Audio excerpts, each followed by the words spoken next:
Assalamu alaikum and good evening. Viewers, Pakistan's foreign policy seeks to protect, promote and advance Pakistan's national interest in the external domain.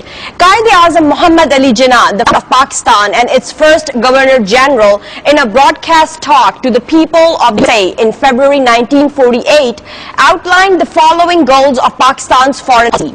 He said, "Our foreign policy is one of friendliness and goodwill towards all the nations of the world. We do not cherish aggressive designs against any country of the nation.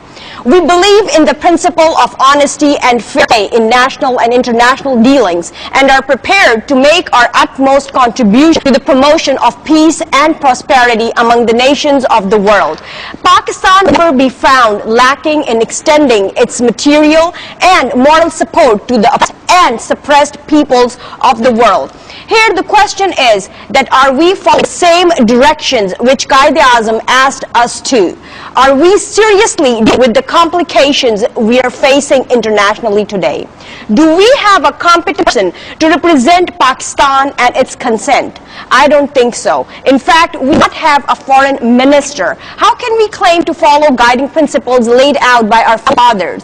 For Pakistan's foreign policy and all these questions that we have today that Pakistan is facing due to its weak foreign policy, we would like to have the discussion with Zaid Hamid Saab. Assalamu alaikum, Mr. Zaid Hamid, and thank you for joining me. Welcome. Mr. Zaid Hamid, we start our discussion on Pakistan's foreign policy, which is a very important sub-Pakistan today especially. We have prepared an outline on the objectives of Pakistan's foreign policy. Viewers can get updated, and then we will get back to our discussion. Supporting Pakistan, a progressive, moderate and democratic Islamic country, developing friendly countries of the world, especially major powers and immediate neighbors. This security and geostrategic interest, including Kashmir, solid cooperation with international community, safeguarding the interests of Pakistani diaspora, ensuring optimization of resources, regional and international cooperation. The Constitution of Pakistan of foreign policy of the country, Article 40 of the Constitution, the state shall endeavor to preserve and strengthen fraternal relations among Muslim countries based on Islamic unity, for the common interests of the people of Asia, Africa and Latin America, promote internal peace and security, foster goodwill and friendly relations among all nations and encourage the settlement of international disputes by peaceful means. The foreign policy of Pakistan is primarily directed to pursuit of national goals of seeking peace and stability, though international cooperation. Special emphasis is laid on economic diplomacy to take advantages offered by the process of globalization, and also to face challenges of the 21st century. Our foreign policy is also geared to project the image of the country as dynamic and modern. The foreign policy of Pakistan seeks to promote the internationally recognized norms of interest relations, respect for sovereignty and territorial integrity for all states, non-interference in the internal affairs of other states, non-aggression and peaceful settlement of disputes. Pakistan has therefore always sought to develop friendly and cordial relations with all countries of the world. Yes, Zaid Hamid Saab, as you saw the objectives of our foreign policy. Now, I would like to know, first of all, that how do you see the foreign policy of Pakistan, especially since Pakistan is located at such a sensitive location on the globe? How do you see its foreign policy dealing with its neighboring countries and the world? If you ask me, I'll not speak the language of the diplomats. They always lie. I'll tell you things which are not actually true. Diplomatic language is very different from the reality on ground. When America or Obama talks about trying to protect freedom and liberty, it's to do the wars that they are waging in the world have got nothing to do with freedom and liberty, everything to do with oil, everything to expanding American hegemony over the world. So coming down to the brass tacks, the reality of what the facts are, there is a tendency in the global powers, in the global in the rest of the world, to write off Pakistan's foreign policy or to tone down its influence. To be very honest, Pakistan's standards is the most powerful country in the region, more powerful than India, more powerful than any other country in the contemporary history you find operating in this region. And how's that? How's that? Let me explain to you.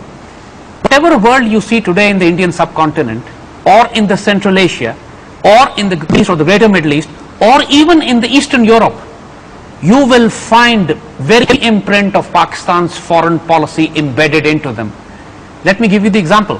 When the Berlin Wall fell, and that's a great event in the history of Europe, unification, whatever world you see today, whatever you see the collapse of communism, the unification of Germany, and the rise of the new Europe, everything has impact on the modern world today. And the Berlin Wall was the symbolic gesture where the collapse of communism took place, the final collapse of communism took place. But when the Berlin Wall fell, the chief of German intelligence sent a piece of that wall to head of Pakistan's Director General of Pakistan's intelligence services, with an inscription underneath, to the one. How do you do that? That's what I want to know. To the one who struck the first blow. See, Pakistan destroyed Soviet Union. It was Pakistan's foreign policy that we decided to cut a major superpower of the Cold War era, which NATO could not defeat, Americans could not defeat. Afghanistan was invaded by the Soviet Union in 1979. And that's where Pakistan made a solid policy decision that we will confront Soviet Union, Afghanistan, because for us to have Soviet Union on our western borders was an existential threat. It was our decision. We took it. We started to support the Afghan resistance. I set up the military strategy of death by 1,000 cuts. We created the bear trap. We trapped the Soviet Red Army into Afghanistan. The support from the Western world, from the Arab world, from China, came much later. It was the policy decision of Pakistan. In fact, the Americans had written off Afghanistan. Once the Soviet Union has entered into a land, it has never evacuated. So it will not leave Afghanistan.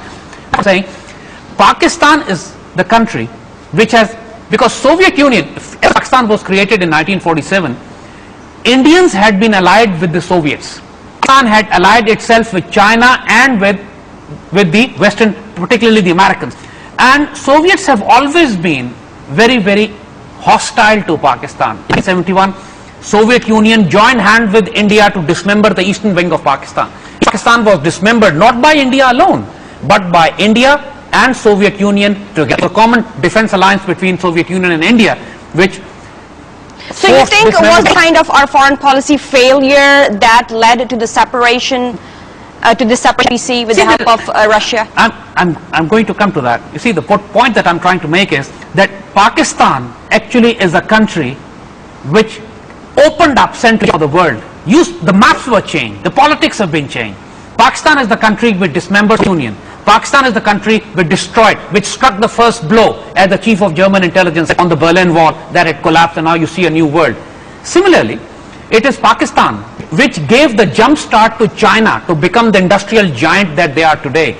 Pakistan, first country. See, Pakistan, India, China and Israel. These are four countries which are born around the same time. Right. Around 47, 48. All these four countries. And it's very profound how the relationship of these four countries intermingle with each other. China was a communist country, and at that time Soviet Union and China, two communist countries, were emerging. The threat was seen as the biggest threat to the world, so-called capitalist Western powers. The world was divided into two blocks, and that was the time when Pakistan emerged in the middle. The only Muslim country it was created on the name of an ideology. Pakistan was made on the name of a spiritual ideology. It was the politics were driven by a religious ideology.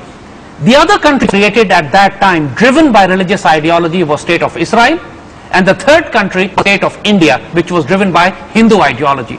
So there were three ideological states which were created simultaneously: Pakistan, India, and Israel. And communist China. It was the first Muslim country to recognize China, and not just recognized it, diplomatic relationship. And Pakistan International Airlines was the first airline which actually started into China, while the China at that time was in the blockade. Nobody would deal with China. And China needed a jump start. They needed an opening to the outside world, which nobody was giving them. Pakistan.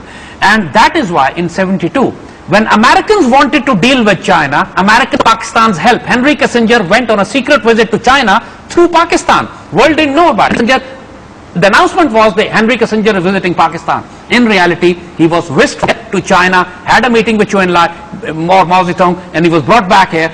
And Pakistan actually is the one which gave a jump start to China. And so, today we are behind. I mean, yes, in that sense, naturally we are far behind, but the relationship that were forged, the relationship that Pakistan forged with China in 1948, now higher than Himalayas and deeper than the Indian Ocean, as we say it. Right. It's the strongest relationship Pakistan has, and for a reason. Pakistan again was the only Muslim country which had relation to two blocks. On one hand, we were very close to the Americans. On the other hand, we were very close to the Chinese, but hostile to the Russians. Russians responded back by destroying Pakistan's eastern wing. We fought back. We took revenge and destroyed Soviet Union in between 1999 to 1988. So messing around with Pakistan is no easy task. No one can Pakistan and get away also. And let me give you another example. The Middle East that you see today, 1967 war and 1974 war, the Arab world was in total disarray. In 67, air forces of the Muslim countries, Egypt, Jordan and Syria, were totally decimated. There was threat that actually overrun these Muslim countries because they were caught in a total surprise. But the world does not know this, that it was Pakistan which defended Jordan, Syria and Egypt in that time.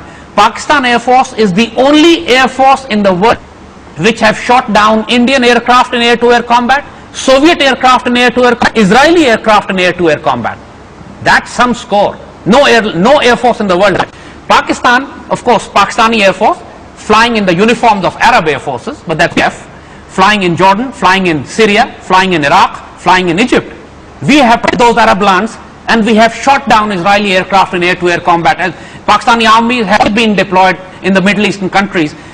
And if Pakistan army had not been acting in balance, Israel's expansion, the destruction of the Muslim countries in the Middle East had been done years ago. It was Pakistan's foreign policy of stopping Israel from expansion. It was Pakistan's foreign policy of protecting Muslim lands in the Middle East that actually kept Israel in the 50s, 60s and 70s.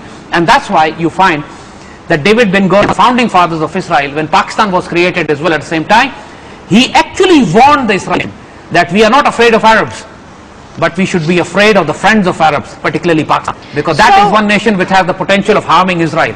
So, Zaid Hamid, tell me this, that you explained us briefly about how the foreign policy of Pakistan acted in 50s, 60s and 70s. Now, where do you see, like when the 80s started, what happened to our foreign policy? What went wrong? We would rather say from the 90s. But let me come back to the background of it. You see, whatever you see, whatever foreign policy that you see of Pakistan was actually determined even before the creation of Pakistan. That's fascinating. This is something that we need to cover. The fact of the matter is that it was India. Pakistan was created of an Indian subcontinent. A continent was divided and Pakistan was created. India fought tooth and nail trying to stop the division of India. India to stop the creation of Pakistan.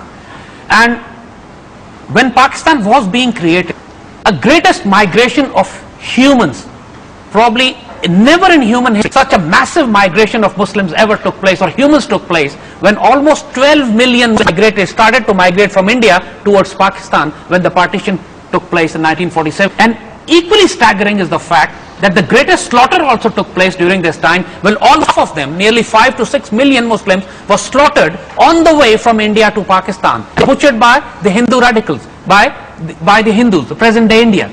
So basically the family hatred was there for India from day one. India not just resisted creation of Pakistan, actually butchered the entire Muslim migration also, which actually started off from India to Pakistan. So the blood feud with India was created right at the onset of creation of Pakistan. This day, Pakistan and India, we are in a state of war. We have only had brief periods of peace. Even right now, while we are doing this program, there are clashes going on the line of control on Kashmir. And the hostility has never reduced, let alone being reduced. In fact, it's getting every day. Both are now, after 65 years, both countries are nuclear powers. The disputes that started in 40 Kashmir, they still remain, and both countries are strongly antagonistic to each other. But at the same time, one thing very interesting that you need to note, because whatever is happening to Pakistan has its roots in the 20s, 30s and 40s, even before the creation of Pakistan. I'm trying to emphasize right now, which the world does not know this. This is very profoundly important to understand the disputes that Pakistan faces today, which shape Pakistan's foreign policy now. So, I have a question here. That do you think, seeing the background of Pakistan and India, do you think it's wise today in the age of millennium to stay head to head in a war kind of thing with your neighbor? Let me give you how do we proceed in this scenario? But I will do the discussion. We will go on a short break here. We will stay with us. We'll be right back after a short break.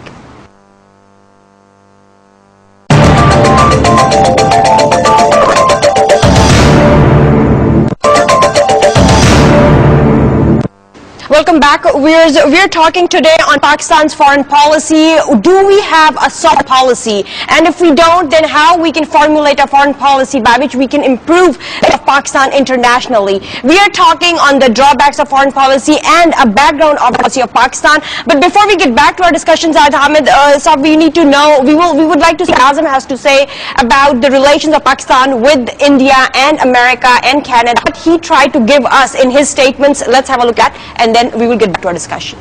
So, the people of America are deeply interested in India.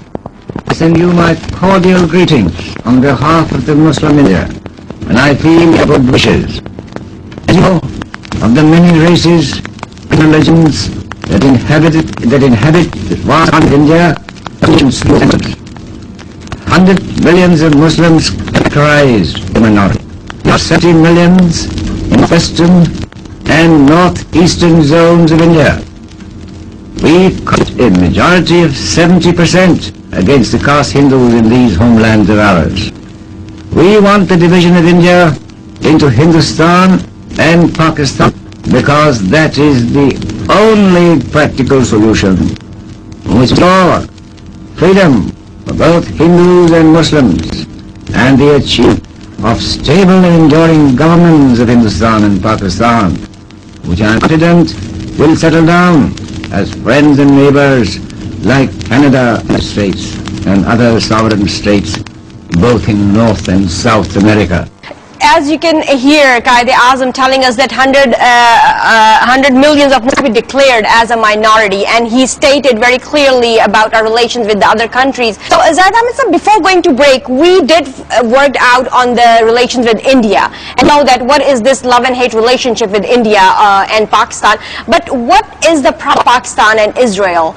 And as we saw that Pervez Musharraf, he did try to improve the relations between two countries, but still he didn't achieve what he wanted. So what is the problem between Israel and Pakistan? You see, you just heard Quaid-e-Azam Muhammad Ali Jinnah. He was one of the greatest Muslims of the 20th century. You heard his voice. It's the voice of a tiger. He was a fascinating leader who at one hand single-handedly dealt with the British Empire and with the dominant powers of Hindus and carved out a continent. The very simple reason that Pakistan and India are still in a state of war is because Hindus rejected this plan that you just heard, the division, and still Hindus want to reverse this division, that they want to annihilate Pakistan to back into the Indian fold, and of course Pakistanis can never accept it, and that is why you find us in a perpetual state of war with India. No matter what the diplomatic niceties are, the realities are, we remain in a state of war. Exactly the same problem with Israel as well. Even before the creation of Israel, after the First World War, when the Balfour Declaration was done, when the British Empire granted a mandate to Jews saying that we will create a state for you in Palestine, one of the strongest and the fiercest resistance that came to this idea was from Quaid-e-Azam Muhammad Ali Jinnah. Muhammad Ali Jinnah actually rose against the British. He spoke harshly against it, called the creation of Israel as a dagger into the hearts of the Muslims. Such words, and he even threatened the British Empire that if a state of Israel was created, Muslims rise and rebel against the British Empire. That's what he's saying of creation of Israel. When Pakistan did not even exist as a state, when he was fighting, when Muhammad Ali Jinnah, Quaid-e-Azam was himself fighting for his own homeland, he was fighting Muslim causes in Palestine. He was fighting to protect Muslim interest in the Middle East. He was trying to resist creation of Israel. Israelis knew about this. So when it was created after the creation of Pakistan, Israelis tried very hard that Pakistan should accept them, recognize Israel as a state. So the first Prime Minister of Pakistan, Liaquat Ali Khan, he was approached by Israelis at that time, 1950. They offered, at that time Pakistan was a very poor country. We were trying to build our economy, build our army. We had a huge influx of refugees coming in, and we were in absolute dire, and we needed financial help.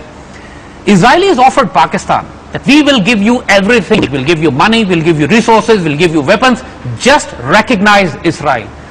And the Pakistani Prime Minister replied, gentlemen, our souls are not for sale. Honorable reply Pakistani Prime Minister Liaquat Ali Khan gave at that time. And ever since that time, Israelis knew that Pakistan's founding fathers have been resisting the creation of Israel. Pakistani Prime Minister refused to accept Israel, recognize Israel, saying that our souls fail. Ever since that time, Israel has formed strategic alliances with India, because both the ideological Hindu and Jewish states cannot see Pakistan thrive, develop nuclear power. Today, Pakistan is the only Islamic nuclear power as well. Right, and this is for Israel. In 1984, Israelis actually sent in planes after they had destroyed Osirak nuclear reactor. The Israelis were confident. They thought they can destroy Pakistan's Kahuta nuclear plant. And Indians and Israelis staged a joint strike, planned a joint strike on Kahuta nuclear plant. At Pakistan Air Force, they thwarted that, resisted that.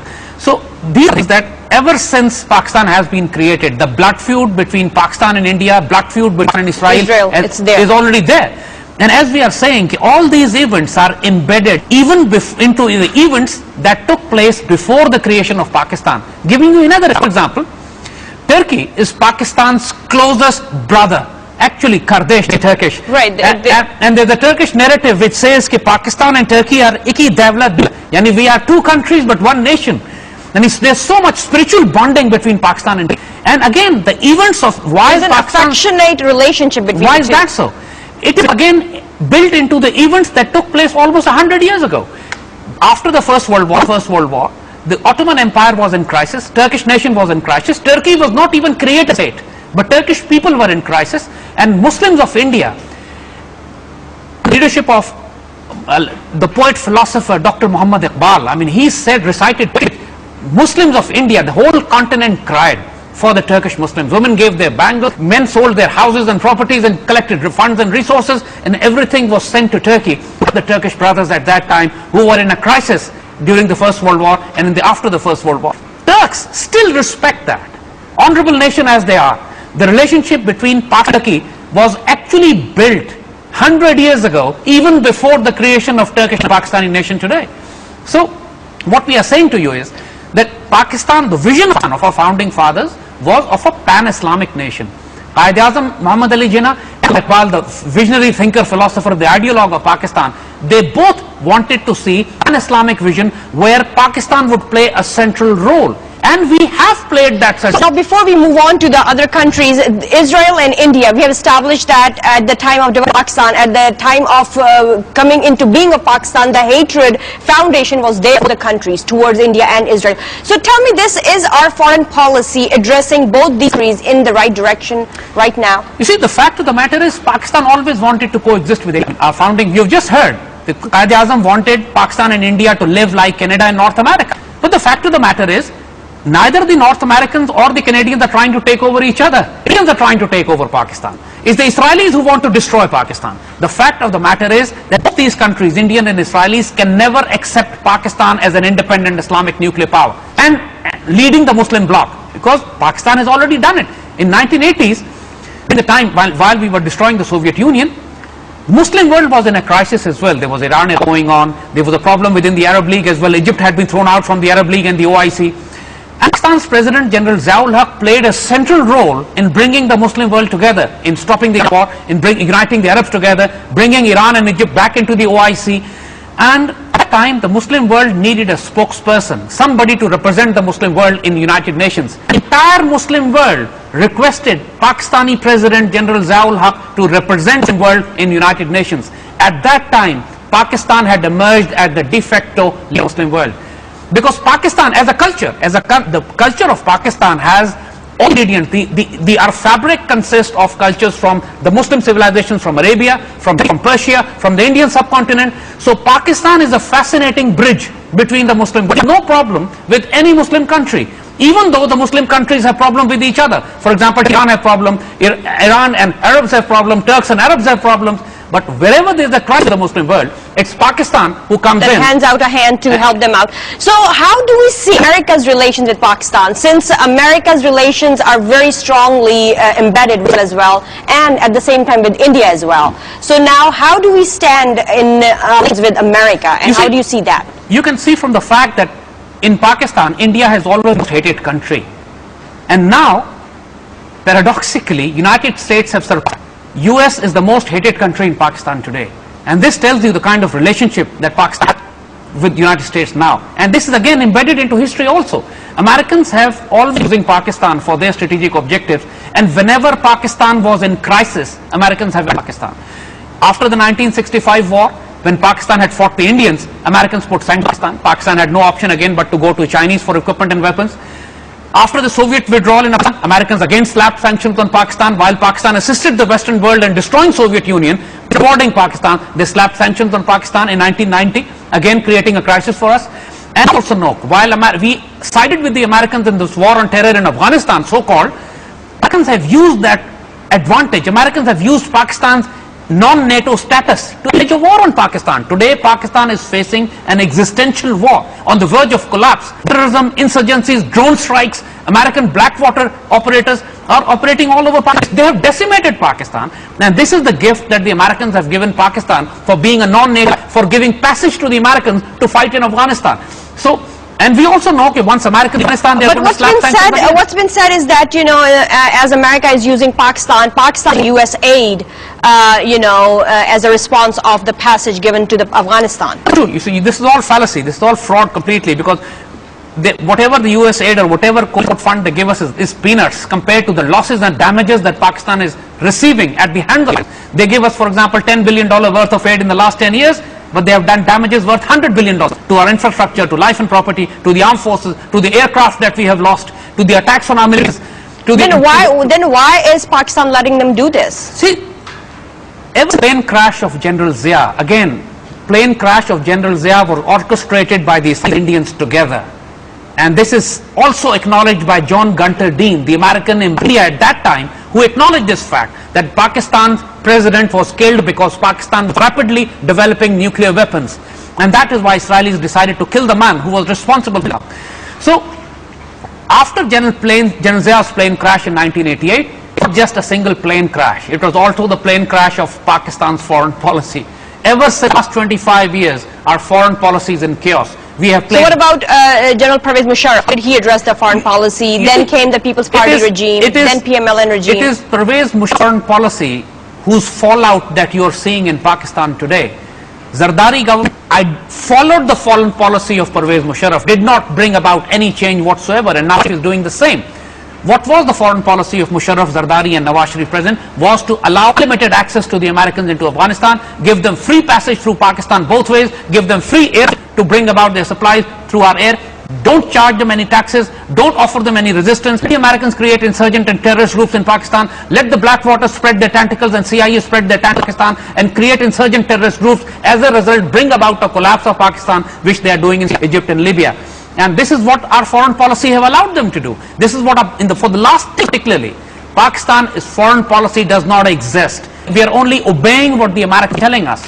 And so you're saying that our foreign policy has been dictated to us and we are acting on it? There is now not even US, even IMF is now dictating our policy. The present government has come, they have almost bankrupt, they wanted loans from IMF, and IMF has given them to give them most favored nation status to India, while India is waging a war and this government is doing it. So it's not just Americans now, even the IMF is now controlling the foreign policy. So it brings us to a point where we want to know that why is our leadership letting everyone bully us? We'll continue our discussion right from here. We are going to go take a short break. We'll be right back after a short break.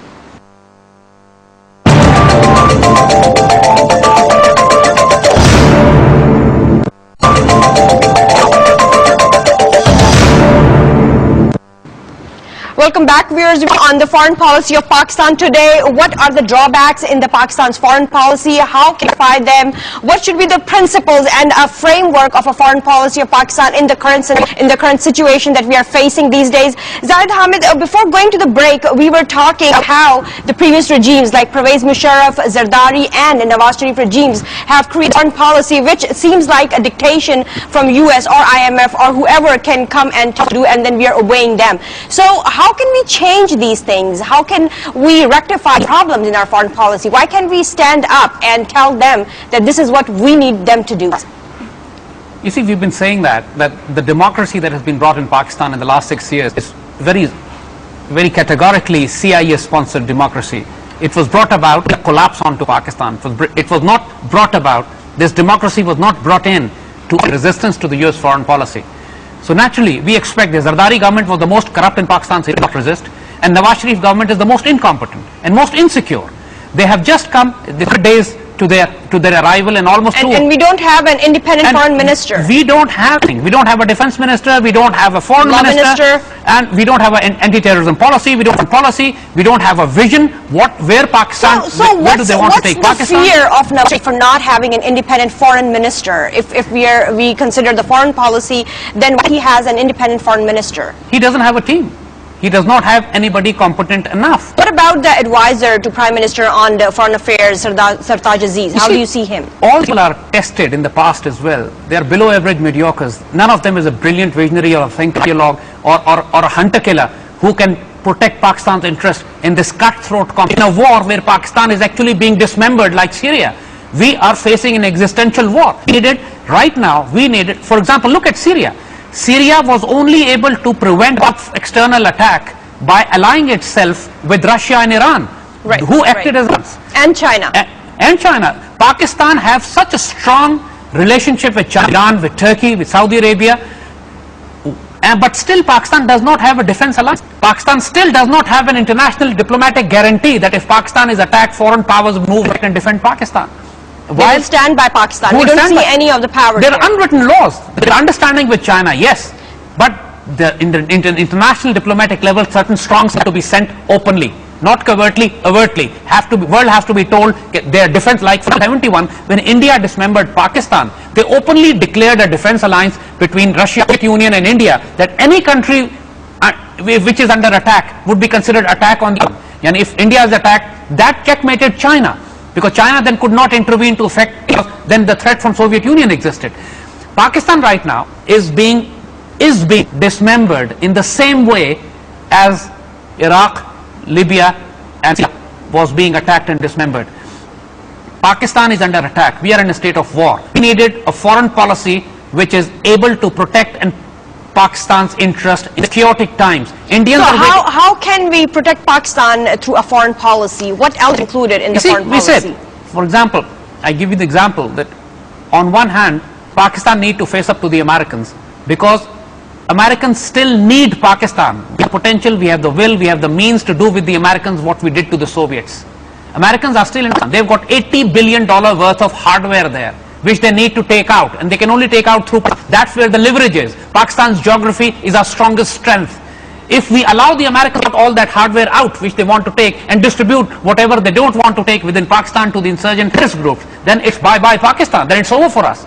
That this is the time where we need to choke the Americans by their jugular and force them to come to our terms. We can't. What are our terms? What should be our terms? You see, our terms is the foreign forces must leave Afghanistan immediately and hand over Afghanistan to the representatives of Afghan people from the Pashtuns, Uzbeks only. No foreign forces, no Indian presence, no Blackwaters, no NATO, no Americans. Our term, because that's where the leverage is. Pakistan is the war that we are facing now is all in from Afghanistan, and if the collapse crosses a certain red line, if the internal collapse crosses that red line, Indians will move in from the east under their cold start military doctrine, and the threat that Pakistan is facing. So we have to neutralize India. We have to neutralize the American threat now which we are facing from our western borders, which is coming from Afghanistan, and we still have time. We have our geography is our greatest strength. Americans cannot leave Afghanistan without going to Pakistan, and this is where we can put our foot down. But for that, we need a strong government, we need a strong minister, we need a strong foreign minister Right now, it's our Prime Minister is the Foreign Minister, Defense Minister as well. And they are themselves so shaky, so confused. They have absolutely no idea what are the threats to the country. And under this scenario, it's all crisis for Pakistan. So what do we see if we look at the current government? What do we see in the coming years that this Sharif government will be handling the foreign policy? What would you like to suggest then? See, the events Who would be the most suitable person to be appointed as their foreign minister? See, the events are moving so fast in the region that I don't see this government completing even the next months, let alone 5 years. If the collapse that is taking place in Pakistan, the economic collapse, the security collapse, the diplomatic and political collapse, the threats, the confrontation that is building up with India, the crisis that is coming into Pakistan from Afghanistan, if it continues with the same pace, I'm afraid next 6 months would be bloody for Pakistan and for the government as well. The next 6 months can be bloody for Pakistan, and seeing the internal threats that and Pakistan, we see US there, we see Indian penetration in Pakistan, and that factor that we didn't talk about, and I would like to know about that, is Saudi. So how do you see your Pakistan's relation with Saudi Arabia? Is Pakistan addressing the relation with Saudi Arabia in the right direction? Saudi Arabia has always been considered a brotherly country. They've been helping us tremendously. We trust Pakistanis a lot. There's no doubt about that. Whenever Saudi Arabia needed a when they had a security threat, they always called in Pakistani forces to help them and support them. And they really trust us. There's no doubt about this. But now the scenario has changed so much that entire Saudi security economy is totally controlled by the Americans. Saudis don't make their own independent policies anymore. They may be making in the 60s and the 70s when the petrodollars came into, when the Shah Faisal tried to use oil as weapon. That time Saudis could use their independent foreign policy to an extent, but not anymore. So Pakistan, despite the fact that Saudis trust us very much and they've always been friendly with us, they don't offer us any political, diplomatic or military support. Financial maybe to an extent, yes, but nothing other than that. You don't think that Saudi Arabia is playing any role in stabbing Pakistan for terrorism? You see, Saudis will do what we tell them to do. They don't have any independent Pakistan policy, have any independent Afghan policy. They don't have any. They have problems with Iran. They have problems with. It's the sectarian dimension that creates disturbance for them. They were not very comfortable with Zardari government, considered Zardari to be somebody they didn't like. They didn't like, but they didn't like him very much. So they're comfortable with the present government. But the fact is that Pakistan's threats that the Pakistan face now are now far beyond, far extensive, than what any of the previous governments have ever faced. It's an anti crisis for us. And unless and until Pakistan creates a larger security bloc, for joining the SCO, a security bloc led by China and Russia, and make a regional security bloc with Pakistan, Iran and Turkey, for example, unless and until Pakistan mobilizes its force into this direction, the existing scenario where Pakistan stands alone and getting the beating also happens on one side, because Afghanistan is a hotbed of snakes. They're all secret services, hostile secret services. Israelis are there, NATO is there, Americans are there, Indians are there. Every hostile entity is present in Afghanistan, bringing a war into Pakistan which we cannot stop. So to do that, we need to make a regional stand. Pakistan, China and Russia. Unless and until our foreign policy is directed towards creating a larger regional security, we will find it almost impossible to stand alone. And this is the crisis for us now. So I would like to share this with you, Zaid Hamid Saab, that Sartaj Aziz has said that the former President Pervez Musharraf had said that there was verbal understanding with the United States on drone attacks, but the government cannot accept anything that impinges upon the sovereignty of the country. So what do you think that on this drone attacks issue, did Nawaz Sharif address this issue in the UN session in the right direction? You see, if they want to stop the drone strike, it's a 20-minute job. All they have to do is stop the supplies from coming into Afghanistan and going out of it. That's it. You stop the NATO supplies and tell the Americans stop the drones. The government doesn't want to do it. You see, when we stopped the NATO supplies after they killed our soldiers on the border, we stopped the NATO supplies and we told them to evacuate the airbase, which the Americans had a lot of time. And Americans were so under pressure from Pakistan because we had blocked the NATO supplies that they evacuated the base in 2 weeks. Never in American history have they ever evacuated in 2 weeks. They did when we told them, when we blocked their supplies. And supplies are the leverage they must use. Supplies are still going in, supplies are still coming out. Americans are they've got $1 billion worth of hardware. Their economy is crashing at home. They cannot afford to lose this hardware. We should actually threaten to seize this hardware. This hardware should become Pakistan's property as compensation for the that they have caused to Pakistan, for the betrayal that they have done to Pakistan, for the war that they have waged against by allowing CIA and RAW and Mossad to operate from Afghanistan into Pakistan. These damages are put on the Americans now. But what's been said is that they might be leaving weaponry for Indians that can be used not later. Just for Indians. They want to leave almost $40 billion hardware behind. That's not just for Indians. That's for every insurgent and terrorist group in the region. They leave something in Afghanistan. Ones can fight with each other. They leave some for the Pakistani terrorist groups so they can fight against the state of Pakistan as in now. So this is what we are saying. Everything, all their hardware, important hardware which they want to take out to Pakistan, which is on Pakistani ports, we must seize it. Because this, we must put damages on. They have betrayed us in the past, they are betraying us now. And this is the time. Their economy is crashing at home. They cannot go against us. But if we allow the Americans to take out their hardware and distribute the rest in the region, then it's a security nightmare for us, much worse than what we are facing today now. So you think that will be strong enough to take this step? There is absolutely no doubt. Seizing their weaponry. We can do that. America do a thing. We block their supply line. But how can a country which cannot address the issue of drone strikes in the right direction in their foreign policy again, I'm not would be capable of doing such a huge task? I'm not saying Nawaz Sharif is capable to do that. What I'm saying is this must be done. If Nawaz Sharif is not able to do it, the nation must rise against him and force him to either to do it or to remove and bring somebody who can do it, because this is the way forward. We cannot let the Americans distribute $40 billion worth of hardware in the region. They want to leave a mess and chaos behind. It will be a catastrophic failure of Pakistan's foreign policy if we are not to stop what's coming our way now. We know it's coming, and we have the potential and the means to stop it now. We have to make China, Iran, Turkey, Russia. We can make a regional alliance and force the Americans not to leave behind. And this can be done. Sure. I would like to bring attention this one more aspect that we were told.